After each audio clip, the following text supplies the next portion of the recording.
Mr. Vermette. Okay. Example 3. Two terms in an arithmetic sequence are term 4 equals minus 4 and term 7, which is equal to 23. So this is a little bit of a challenging thing because we have an arithmetic sequence. So I'm going to just make spaces for the first three because I don't know them. I know that term 4 is 4, and then I don't know 5, I don't know 6, and I know that term 7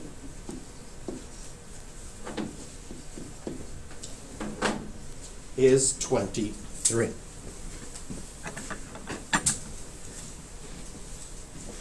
And we need to find out what term 1 is. So we're going to have to do some problem solving here. There's a couple of different ways we can go about solving this kind of question. And I'm going to show you in two different ways and see which one you like better. Okay? If it's an arithmetic sequence, does it make sense that as you go from one to the next, you're always adding the same thing? That's what makes an arithmetic sequence. But the problem is I don't know what I'm adding. So right now I'm just going to use the letter D because that's the letter we use for the common difference, just to show the pattern that's happening. And I'm going to draw a line down the middle of my page here, sort of to separate my two different methods. So what I like to do in this method is I like to say, well, the first thing I'm going to do is I'm going to find D. How can I do that? How is there a hint? Well, does it make sense that if you started at minus 4 and you added D 1, 2, 3 times, you would get to 23? That's what that means. How do I write that as an equation? If I start at minus 4 and I add D 3 times, I'm going to equal 23.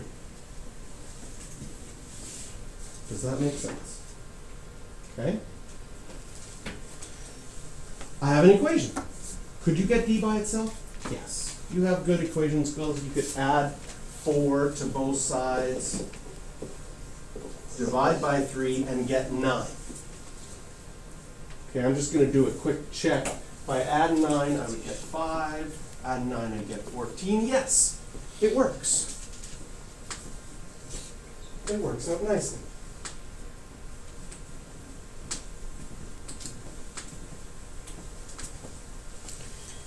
Now, if you have your D value, now you have a couple of options. We want to find term 1. So, this is what makes, as math gets more complicated, one of the things that makes it more complicated is that you have more than one option to get the right answer. In easier levels of math, you only have like one option, like there's only one way to do this, and it's pretty simple. And that makes it easy for you because when you do something like, great, there's only one way I can do this, so that's easy to do. When you get more options, things can get a little bit more confusing, but if you think about what's happening, and that's what they want you to do in math. As you get more complicated in math, if you understand the overall picture, then each of the methods should make sense.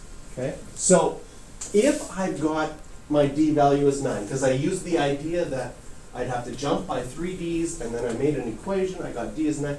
Does it make sense? You could just subtract by 9 each time. Like I could work backwards, and I could go minus 9 to get minus 13. Minus 9 again to get minus 22. Minus 9 again to get minus 31. So one way I could get term 1 is the purple way. Term 1 equals minus 31. No problem. When might I not want to use this method? Well, I could ask the same question, but instead of term 4 and term 7, I could have had term 404 and term 407. then I don't think you'd want to subtract 9 403 times. Probably not. That would take too long. So another way I could get that minus 31 here is I could say from my formula sheet, I have this formula for arithmetic sequences, right? And I want to find, the question is asking me to find term 1. If I have a formula and I can put everything else in the formula, then I'll be able to find term 1. Do we already know, right? I want to find term 1. Do I already know the d value? Yes, I figured out that was 9. So I could put a 9 in for the d value. Do I know a term? I actually know 2 terms. I know term 4 and term 7. Which one do you want to use? So this is personal preference. Some people will pick 4 because 4 is smaller than 7, and smaller numbers seem to make life easier. Some people will pick 7 because term 4 was a negative number, and term 7 is a positive number. And positives usually make things easier than negatives. So it's personal preference here. We get to choose, because we know both term 4 and term 7, we get to choose one. If I choose term 4 is minus 4. So I put a minus 4 in here. And then the n would be 4. 4 minus 1. If I chose term 7, I'd put 23 in there. And then the n, I'd have to put a 7. Do you see how the two are connected to each other? And now it's some mental math here. Order of operations. 9 times 3 is 27. I'd have to move the 27 to the other side. And sure enough, I get minus 31 for term 1 that way as well. Okay. I like that method because it uses the idea and it uses an understanding. Okay? Sometimes what happens is on a test, you forget an idea. And then you'll be like, how do I do this? So another method, and I'll do this method in, I want a new color. I'm going to, here we go. We're going to see if I can figure out. I want orange. Don't want it dotted. Yeah, I like that. There we go. We're going to use orange. So, what made this question hard was that you didn't start with term 1. Okay? So in the orange method, another technique that some people use sometimes is they say, well, let's just pretend this is term 1. Ooh, that's really fat. Sorry, I'm fussy. Let's go. See if I like that. This one, term 1, and then this would be 2, 3. This would be term 4. So I temporarily shift things. And if I temporarily shift things and I think of this formula,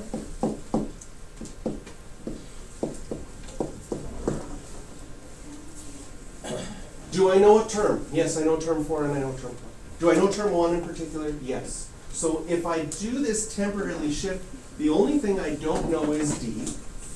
And if I plug in term 4 as 23, term 1 as minus 4 plus D, and this would be 4 minus 1.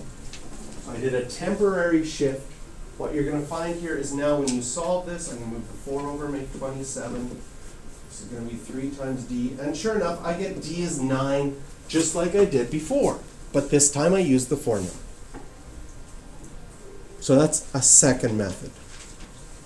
Sometimes you can temporarily shift it, and then after you figured out D, now you could shift it back to the green, and you could do the same thing. You could subtract by 9 like we did in purple, or you could use the formula with the regular shift and find term 1 that way as well. Okay? So a couple of different options on this one. So I'm going to get you to circle questions 10 and 13.